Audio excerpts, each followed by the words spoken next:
अस्सलाम वालेकुम नाज़रीन, बहराम टीवी में भली कार मां हाँ मुबशर सोलंगी। सब खां पहिरीं हिकु नज़र हेडलाइन ते। सिक्योरिटी इदारनि कराची में वॾी दहशतगर्दी जो मंसूबो नाकाम बणाए छॾियो। बल्दिया रेस ॻोठ मां 4 टन खां वधीक बारूदी मवाद हथ, 4 दहशतगर्द गिरफ़्तार।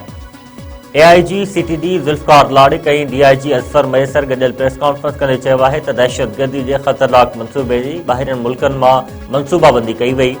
वाक़े में 3 जवाबदार गिरफ़्तार कया विया। संदन निशानदेही ते वधीक हिकु जवाबदार खे गिरफ़्तार कयो वियो।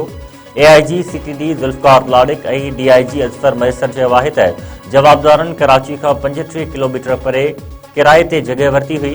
बारूदी मवाद ड्रमनि में भरे शहर अंदरि आंदो वियो। हिकु ट्रक, 30 खां वधीक ड्रम ऐं 5 सिलेंडर हथ कया विया आहिनि। गिरफ़्तार जवाबदारनि जो तालुक़ बशीर BLA ग्रुप सां आहे। सीनियर सूबाई वज़ीर शर्जील इनाम मेमण कराची में दहशतगर्दी जो वॾो मंसूबो नाकाम बणाइण ते सिक्योरिटी इदारनि खे ख़िराज तहसीन पेश कंदे मुबारकबाद ॾिनी आहे। असांजी पुलिस, सिक्योरिटी फोर्सिस ऐं इंटेलिजेंस इदारा इंतहाई चौकस आहिनि। दहशतगर्दनि ख़िलाफ़ ही ॿी वॾी कामयाब कार्रवाई आहे। हिन खां अॻु दहशतगर्दनि हिकु ॿारड़ी खे इस्तेमालु करण जी कोशिश कई हुई। आपघात बमबार बणाए साज़िश कई वई।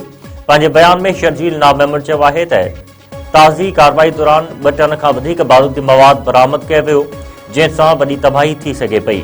पर असांजे फोर्सिस बर वक़्तु कार्रवाई कंदे ख़तरनाक मंसूबे खे नाकाम बणाए छॾियो आहे।